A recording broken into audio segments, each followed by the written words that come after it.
कैसे हैं आप लोग। आई होप आप बहुत अच्छे होंगे और स्टडी भी आपकी बहुत अच्छी चल रही होगी। आज जो टॉपिक हम पढ़ने जा रहे हैं वो है मनोविश्लेषण सिद्धांत, जो कि सिगमंड फ्रायड की एक थ्योरी है। और महत्वपूर्ण बात कि चैनल को प्लीज सब्सक्राइब कर लीजिए ताकि आने वाले नोटिफिकेशन भी आपको मिलते रहें। तो आइए स्टार्ट करते हैं। तो ये जो मनोविश्लेषणात्मक थ्योरी है, साइको एनालिटिक थ्योरी जिसे हम कहते हैं, ये दी सिगमंड फ्रायड ने। ये वियना ऑस्ट्रिया के रहने वाले थे।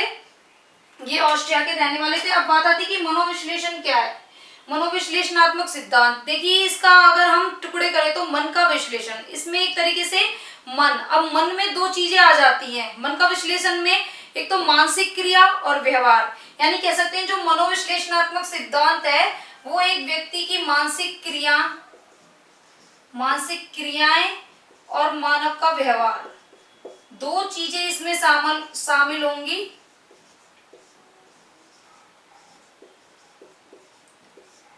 मानसिक क्रियाएं और मानव व्यवहार, इससे संबंधित है ये मनोविश्लेषणात्मक सिद्धांत। अब जो फ्रायड थे उन्होंने मन की 3 स्तर बताए, या फिर कह सकते हैं मन को 3 दशाओं में बांटा। चेतन मन, अर्धचेतन मन और अचेतन मन, यानी कॉन्शियस, सबकॉन्शियस और अनकॉन्शियस। जो चेतन मन है वो क्या होता है, देखिए चेतन होता है कॉन्शियसनेस, यानी कह सकते हैं कि अवेयरनेस। इसे हम जागृत व्यक्तित्व की जागृत अवस्था कह सकते हैं, यानी इसमें एक अवेयरनेस होती है जिसे हम क्या कहेंगे, व्यक्तित्व की जागृत अवस्था। इसमें जो क्या होता है, जो भी इच्छाएं होंगी, जो भी व्यक्ति की इच्छाएं हैं, प्रेरणाएं, संवेदना, उसकी जो फीलिंग्स होंगी वो वर्तमान से संबंधित होंगी, वर्तमान से। क्योंकि अभी जैसे कि अब मैं बोल रही हूँ और आप लोग सुन रहे हो, तो इसमें क्या है, एक जागृत अवस्था बनी हुई है और ये वर्तमान से संबंधित है, यानी एक कॉन्शियसनेस, एक अवेयरनेस बनी हुई है, तो वो होता है चेतन मन। चूंकि चेतन मन वर्तमान से संबंधित होता है, यानी जो अभी चल रहा है, जो अभी हो रहा है उससे संबंधित होता है, इसलिए इसमें जो इसका जो परसेंट है वो बहुत कम है, यानी कह सकते हैं 1/10, यानी 10% हमारा कॉन्शियस माइंड होता है, क्योंकि वो वर्तमान को रिप्रेजेंट करता है। और इसमें जो इंपॉर्टेंट चीज है वो क्या है, अवेयरनेस। अब सेकंड आता है अर्धचेतन को समझने से पहले हम समझेंगे अचेतन, यानी अनकॉन्शियस माइंड। अनकॉन्शियस माइंड क्या होता है, अनकॉन्शियस माइंड में वो सारी चीजें आती हैं जो कि कॉन्शियस लेवल में जो हमारी इच्छाएं हैं, भावनाएं हैं, जिनकी पूर्ति नहीं होती है, यानी किसी कारण से वो कहीं अधूरी रह जाती है, उनमें बाधाएं आ जाती है, तो वो क्या होता है, अनकॉन्शियस माइंड में इकट्ठा हो जाती है। यानी कह सकते हैं कि अचेतन मन में आती है दमित इच्छा हो गई, हमारी दबी हुई इच्छाएं, दुखद बातें, ये जो सारी चीजें होती हैं वो आती हैं अचेतन मन में, यानी अनकॉन्शियस माइंड में। और अनकॉन्शियस माइंड काफी व्यापक होता है, यानी कह सकते हैं 9/10, यानी ये 90% होता है, यानी 10% होता है हमारा कॉन्शियस माइंड और 90% होता है हमारा अनकॉन्शियस माइंड, यानी अचेतन अवस्था में जो इच्छाएं हमारी पूर्ति नहीं होती। जैसे कि उदाहरण से समझेंगे कि कॉन्शियस अवस्था में जो कि वर्तमान से संबंधित है, ठीक है, उसमें आपका किसी से झगड़ा हो गया, ठीक है, किसी ने आपको थप्पड़ मार दिया, अब आप भी उससे रिवेंज लेना चाहते हो, बदला लेना चाहते हो, आपकी भी इच्छा है कि आप भी उसको बदले में थप्पड़ मार दो। लेकिन यहाँ पर क्या होता है कि किसी दबाव की वजह से या कहो कि किसी भी प्रेशर की वजह से हम उन चीजों को, अपने जो इच्छा है उसे पूर्ण नहीं कर पाते हैं, कि किसी ने हमें मारा तो हम भी बदले में उसके मार दे, लेकिन वो इच्छाएं हम पूर्ण नहीं कर पाते हैं, तो वो सब कहाँ चली जाती है, अचेतन माइंड में, अनकॉन्शियस माइंड में वो चली जाती है, और हम उन्हें अनकॉन्शियस माइंड में भूलने की कोशिश करते हैं, क्योंकि हमें रिश्ता तो कायम रखना है, तो इसलिए हम क्या करेंगे, उन्हें भूलने की कोशिश करते हैं। तो ये हो गया अचेतन मन में जैसे कि किसी की मृत्यु हो गई, उसको भुलाना, तो वो सब क्या होता है, अनकॉन्शियस माइंड में होता है, कि दुखद घटनाएं हो गई, हमारी कोई इच्छा पूर्ण नहीं हुई, किसी ने हमसे किसी से हमको बदला लेना था लेकिन वो पूरा नहीं हुआ, अब हमें वो भुलाना भी है, क्योंकि हम उसके साथ जी नहीं सकते, तो हमें उससे भुलाना चाहते हैं, तो वो सब अनकॉन्शियस माइंड में इकट्ठा होता रहता है। तो यानी दमित इच्छाएं, दुखद जो है वो सब होगा अनकॉन्शियस माइंड में, और जो कॉन्शियस होगा वो होगा वर्तमान स्थिति में जो चल रहा है, यानी वर्तमान स्थिति में जो हम कॉन्शियसनेस में जागृत होके अवेयरनेस में जो कर रहे हैं वो होता है कॉन्शियस। अब बात आती है कि अर्धचेतन क्या है। तो अर्ध चेतन होता है चेतन प्लस में अचेतन, यानी कॉन्शियसनेस प्लस में अनकॉन्शियसनेस को मिला के होगा अर्ध चेतन, यानी सब कॉन्शियस या हाफ कॉन्शियस भी इसे हम कह सकते हैं। अब अर्ध चेतन में क्या होता है कि व्यक्ति कोई बात को भूल गया है, लेकिन अगर वो ज्यादा जोर डालेगा तो उसे वो बात याद आ जाती है। यानी कह सकते हैं कि कोई चीज जो कि अचेतन अवस्था में है वो प्रयास करने पर चेतन अवस्था में बदल जाती है। तो यानी यहाँ अचेतन भी हो गया और चेतन भी हो गया। उदाहरण से समझेंगे कि मान के चलिए आपने थोड़ी देर पहले कहीं चश्मा रख दिया था, अब आप भूल गए कि वो चश्मा कहाँ रखा है, लेकिन थोड़ी देर बाद जब आपने दिमाग पे जोर दिया तो आपको याद आ गया कि आपने चश्मा कहाँ रखा है। तो यहाँ क्या हुआ, कॉन्शियसनेस भी थी कि आपको याद आ गया, और अचेतन अनकॉन्शियस क्या था कि आप भूल गए, रखा तो आप नहीं था लेकिन फिर भी आप भूल गए, तो अनकॉन्शियसनेस हो गई। तो इस तरीके से चेतन और अचेतन के बीच में ये एक कह सकते हैं कि मीडियम का काम करता है अर्धचेतन, यानी बीच की एक अवस्था है।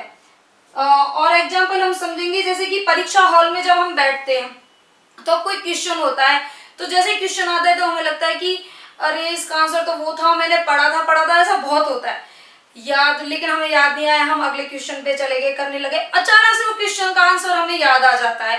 तो क्या हो गया, वो सब कॉन्शियस वाली ही स्टेज होगी कि हम अचानक से भूल गए। या फिर कई बार क्या होता है, परीक्षा हॉल में हम बैठे, क्वेश्चन आया कि क्या होगा इसका आंसर, क्या होगा, नहीं आया, पेपर दे के आ गए, जैसे पेपर हॉल से बाहर निकले हमें तुरंत क्वेश्चन का आंसर याद, अरे इसका तो आंसर वो था, हम तो भूल गए। तो फिर क्या हुआ, सबकॉन्शियस, मतलब कि आपको याद नहीं था उस समय, लेकिन प्रयास करने पर आपको याद आ गया, तो वो हो गया अर्धचेतन। तो ये मन की 3 अवस्था थी। फ्रायड ने व्यक्तित्व संरचना की दृष्टि से 3 अवस्थाएं बताई है, इड, ईगो, सुपर ईगो, यानी इदम, अहम और परम अहम। अब जो इदम है वो अचेतन मन यानी अनकॉन्शियस मन के अकॉर्डिंग काम करता है, और जो ईगो यानी अहम है वो सब कॉन्शियस मन के हिसाब से काम करता है, और जो सुपर ईगो है वो कॉन्शियस। तो इसको हम कैसे याद रख सकते हैं कि जो पहले कैसे था, कॉन्शियस, सबकॉन्शियस, अनकॉन्शियस, अब उसे उल्टा कर दिया गया है। तो एक ये ट्रिक हो जाएगी याद करने के लिए, इनको चलो हम बाद में देखते हैं, पहले हम ये देख लेते हैं कि इदम क्या होता है। इदम में जो सबसे पहले बात आएगी वो ये है कि इसमें की जो शारीरिक आवश्यकताएं होती है वो इतनी ज्यादा प्रबल हो जाती है कि वो मानसिक रूप से कंट्रोल नहीं होती है। यहाँ पर जो व्यक्ति है वो इतना ज्यादा, मतलब उसके अंदर इच्छाएं जाग जाती हैं कि बस मुझे तो मौज मस्ती करनी है, उसको सुख चाहिए, उसको संतुष्टि चाहिए, उसके अंदर काम वासनाएं हो गई, काम भावना हो गई, यानी एक वो पाश्विक प्रवृत्ति, पशु के समान वो इतना पागल हो जाता है कि बस किसी भी हाल में सुख की प्राप्ति करनी है, संतुष्टि की प्राप्ति करनी है। तो कह सकते हैं कि ये एक तरीके से सुखवादी सिद्धांत भी हम इसे कह सकते हैं। फिर इसमें जो इंस्टिंक्ट क्या होता है, मूल प्रवृत्ति, इसमें जो मूल प्रवृत्ति होती है वो जन्मजात होती है। अब मूल प्रवृत्ति कैसे, जैसे कि अब ये काम वासना हो गई, तो फ्रायड ने ये बताया कि जो शैशव काम वासना होती है, यानी जो बच्चे का जन्म होता है तो उसमें भी एक काम वासना होती है। उन्होंने एक शब्द दिया था लिबिडो, जो कि काम वासना से रिलेटेड है। और इन्होंने ये बताया कि जैसे कि बच्चा जब अपने माँ का स्तनपान करता है तो वहां पर भी एक कामुकता का भाव पाया जाता है, जिसे उन्होंने लिबिडो के माध्यम से समझाया।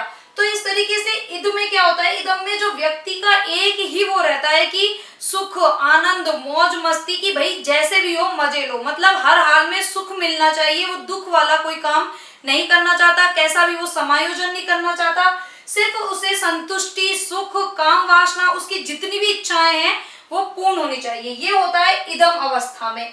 अब बात आती है ईगो यानी अहम, जो कि जुड़ा होता है अर्धचेतन से। इसमें क्या होता है, इसमें एक तो इद हो गया और एक हो गया परम अहम, यानी इड और सुपर ईगो दोनों को मिला के ईगो वाली अवस्था बनती है। यानी इसमें ना तो व्यक्ति बहुत ज्यादा सुखवादी होगा और ना ही बहुत ज्यादा आदर्शवादी होगा।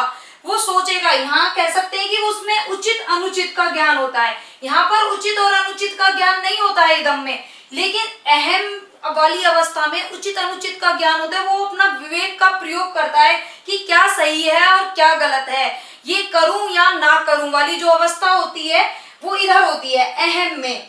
जैसे कि उदाहरण से समझ सकते हैं हम कि कोई बच्चा है, वो भूखा है, उसके पास खाने के लिए पैसे नहीं है, और वो किसी दुकान पे गया तो उसे वहां पे सामान दिख रहा है, तो इदम वाली अवस्था में क्या होगा, वो चाहेगा कि चोरी करो और अपना पेट भरो, मतलब उसे तो मजे और संतुष्टि ही चाहिए, उसे किसी चीज की नहीं पड़ी है, वो चाहेगा कि चोरी करो और अपना पेट भरो। तो ये हो गई इदम वाली अवस्था। लेकिन अहम में क्या होगा कि वो सोचेगा कि मैं चोरी करूंगा तो मुझे पुलिस पकड़ लेगी। तो ये क्या हो गया, एक तरीके से उसने उचित अनुचित का ज्ञान उसमें आ जाता है, वो अपने विवेक का प्रयोग करता है। यानी दोनों जो ये हैं सुपर ईगो और इद, इन दोनों के बीच में एक संतुलन, एक पुल का कार्य करता है क्या, ईगो। और ये अर्ध चेतन अवस्था से जुड़ा होता है, यानी जो दमित इच्छा हो गई और जो चेतन अवस्था हो गई, दोनों के एक बीच में रहकर ये काम करता है, यानी अर्ध चेतन से जुड़ा होता है। और यहाँ पे क्या होती है, यहाँ पे ये दमित इच्छा, इद में क्या होता है, जो दमित इच्छाएं होती है, अचेतन मन में क्या होती थी, दमित इच्छा, दबी हुई इच्छा, तो वहां पे ये सारी अपनी इच्छाओं की पूर्ति करता है। अब बात आती है सुपर ईगो की। सुपर ईगो यानी परम अहम, ये जुड़ा होता है चेतन से, जो चेतन है वो इससे जुड़ा होता है, और इसमें जो सबसे इंपॉर्टेंट चीज है वो है मोरेलिटी। मोरेलिटी यानी नैतिकता, आदर्शवादिता। अच्छा, ये जो ईगो है ये रियलिटी बेस पे काम करता है, ये मैं बताना भूल गई, ये रियलिटी यानी एक तरीके से हम कह सकते हैं कि ये वास्तविकता का सिद्धांत, इसे हम कह सकते हैं ये रियलिटी, यानी रियलिटी क्या है, क्या सही है, क्या गलत है, उस हिसाब से ये काम करता है क्या, अहम, ईगो। अब बात आती है सुपर ईगो की। तो सुपर ईगो में जो इंपॉर्टेंट होता है वो होती है मोरालिटी, यानी आदर्शवादिता, नैतिकता। यहाँ पर जो व्यक्ति है वो ये देखता है कि मतलब समाज के हिसाब से ये कार्य सही है या नहीं, आदर्शों के हिसाब से, नियम कानून के हिसाब से क्या ये कार्य सही है, तो ही वो उस कार्य को करता है, अदरवाइज वो उस कार्य को नहीं करता है। तो ये यहाँ पर जो सुपर ईगो, परम अहम में एक तरीके से हम कह सकते हैं कि देवत्व का भाव आ जाता है, यानी ये एक तरीके से देवत्व का प्रतीक है। सामाजिक मान्यता हो गई, आदर्शवादी, रूढ़िवादिता, या फिर जो नैतिकता होती है वो सब आती है परम अहम में, क्योंकि इसमें जो व्यक्ति है वो एक तरीके से कह सकते हैं कि ये एक तरीके से वृद्ध अवस्था में ही जाके आ पाता है परम अहम, और जो अहम वाला है ये एक तरीके से बाल्यावस्था में जाके आता है अहम, और ये एक तरीके से वृद्धावस्था हो गई या किशोरावस्था हो गई, यानी ये काफी एज गुजर जाती है जब जाके ये वाली स्टेज में हम ऐसा सोच पाते हैं कि एक तरीके से कह सकते हैं कि जो पुराने टाइप के जो साधु संत होते थे, जो मतलब आदर्श नियम उनके हिसाब से चलते थे, तो वो परम अहम वाली स्टेज होती है। और ये कॉन्शियसनेस के साथ ये जुड़ी होती है। और ये जो आती है ईद तो चूंकि जन्म से मूल प्रवृत्तियां आती हैं, तो कह सकते हैं कि इसमें शेष अवस्था, क्योंकि इसमें बताया भी है फ्रायड ने कि इसमें काम प्रवृत्ति बच्चे में होती है, जो कि उन्होंने लिबिडो के अकॉर्डिंग बताई थी। तो इस तरीके से जो शेष अवस्था होती है, कह सकते हैं हम ये शेष अवस्था, ये बाल्यावस्था और ये वृद्धावस्था वाली होती है। ये एक तरीके से सुखवादी सिद्धांत है, ये एक तरीके से वास्तविकता का सिद्धांत है, और ये एक आदर्शवादी सिद्धांत है, या नैतिकता का सिद्धांत कह सकते हैं, आदर्शवादिता का सिद्धांत भी हम इसे कह सकते हैं। क्योंकि यहाँ पर क्या होता है कि जन्म से जो चीज है, यहाँ पर इंसान को मौज ही मौज करनी है, यहाँ पर वो सोचता है कि कहीं कुछ गलत तो नहीं हो जाएगा, यहाँ पर कि जो चीज गलत है वो गलत है। जैसे कि मैंने आपको एग्जांपल दिया था कि बच्चे को भूख लगती है, तो वो उसके पास पैसे नहीं है, तो वो क्या करता है कि वो सोचता है कि चोरी करो और अपना पेट भरो, तो वो तो हो गया इदम। लेकिन वो सोचता है कि मैं चोरी करूंगा कहीं मुझे पुलिस ना पकड़ ले, तो वो हो गया अहम। लेकिन परम अहम में क्या सोचेगा कि चोरी करना महापाप है, तो वो क्या हो गया परम अहम, क्योंकि यहाँ पर एक आदर्शवादिता, नियम कानून आ गए। एक मैं बहुत अच्छे एग्जाम्पल से समझाती हूँ, जो क्योंकि आजकल की जनरेशन के लिए काफी सही एग्जाम्पल होगा। जैसे कि मान के चलिए आप किसी को पसंद करते हैं, या फिर कहें कि आप किसी से शादी करना चाहते हैं, किसी को पसंद करते हैं, तो फिर क्या आपको कि भैया किस घर वाले माने, समाज माने ना माने, मुझे तो इससे शादी करनी है, मुझे तो लव मैरिज करनी ही करनी है, तो मतलब मुझे तो मौज करनी है, तो वो हो गया इदम। लेकिन अहम में आप सोचोगे क्या ये मतलब औरों के लिए सही होगा, क्या मतलब ये वाकई में सही होगा, यहाँ पे सही गलत का वो उस हिसाब से देखेगा, तो हो जाएगा अहम। लेकिन परम अहम में क्या होगा कि हमारे समाज के हिसाब से लव मैरिज बिल्कुल भी अलाउ नहीं है, तो वो किस में जाएगा, सुपर ईगो यानी परम अहम में। तो it was just an example, don't take it otherwise. तो इस तरीके से ये था कि और एक महत्वपूर्ण बात जो कि चेतन, अचेतन और अर्धचेतन से संबंधित जो फ्रायड थे, उन्होंने चेतन, अर्धचेतन और अचेतन की जो तुलना की वो बर्फ के तैरते हुए टुकड़े से की। क्यों? क्योंकि जब बर्फ को पानी में डुबोया जाता है तो क्या होता है, बर्फ का 90% भाग यानी ज्यादातर भाग तो अंदर होता है और 10% भाग यानी थोड़ा बहुत भाग होता है बाहर। इसी तरह क्या होता है, जो अचेतन मन क्या होता है 90% और चेतन मन होता है 10%। तो उन्होंने चेतन अचेतन की तुलना किससे की, बर्फ के तैरते हुए टुकड़े से। क्योंकि और उन्होंने जो फ्रायड है, फ्रायड के अकॉर्डिंग जो सबसे बेस्ट उन्होंने चेतन, अर्धचेतन और अचेतन में माना, तो उन्होंने माना अचेतन को। क्योंकि अचेतन क्या होता है, एक व्यापक और जटिल है। जिस तरीके से बर्फ का टुकड़ा अंदर होता है यानी उसमें व्यापकता होती है, उसी तरह अचेतन मन में बहुत ज्यादा व्यापकता होती है, या फिर कह सकते हैं उसमें जटिलताएं होती है। इसलिए फ्रायड के अकॉर्डिंग अचेतन मन सर्वश्रेष्ठ है। अब बात आती है एक इंस्टिंक्ट। इसके अलावा फ्रायड ने कुछ एक चीजें और बताई थी जो कि इंपॉर्टेंट है, मैं वो बता देती हूँ। पहला है एक वर्ड नार्सिसिज्म।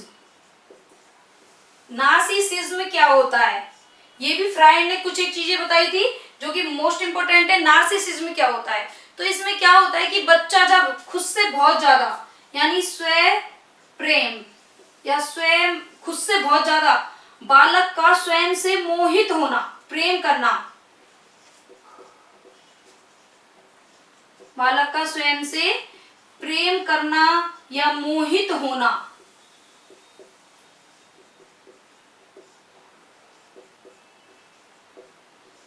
ये होता है नार्सिसिज्म। अब एक उन्होंने मूल प्रवृत्ति से संबंधित चीज बताई थी यानी इंस्टिंक्ट, जो कि हमने देखा था इदम में आया था। इंस्टिंक्ट यानी मूल प्रवृत्तियां। इन्होंने दो तरीके की इंस्टिंक्ट बताई, एक तो थी जन्म से यानी लाइफ से संबंधित और एक थी डेथ से संबंधित। और ये जो दोनों चीजें जुड़ी थी वो किससे जुड़ी थी, एनर्जी यानी ऊर्जा। ऊर्जा से ये संबंधित है, जीवन और मरण ये सब ऊर्जा से संबंधित है। ये क्या है, इंस्टिंक्ट, मूल प्रवृत्तियां। जो लाइफ वाली है उसको उन्होंने कहा इरोस। फ्रायड के अकॉर्डिंग फ्रायड ने इरोस कहा और डेथ वाली को कहा थोनाटोस। थोनाटोस यानी मूल प्रवृत्तियां बताई लाइफ और डेथ से रिलेटेड, जो कि ऊर्जा एनर्जी से संबंधित है, जिसे लाइफ वाली को इरोस और डेथ वाली को थोनाटोस का। जैसे कि कोई दो बच्चे हैं या दो भाई हैं, वो एक बच्चा या एक भाई मिट्टी का घर बनाता है, दूसरा भाई आता है उसे तोड़ देता है। तो जो मिट्टी का घर बनाया तो यानी वो इरोस यानी निर्माण, ये क्या हो गया, निर्माण से संबंधित हो गया। यानी जिसने वो मिट्टी का घर बनाया यानी उसने लाइफ दी, उस चीज को लाइफ दी, निर्माण किया, तो वो हो गया इरोस।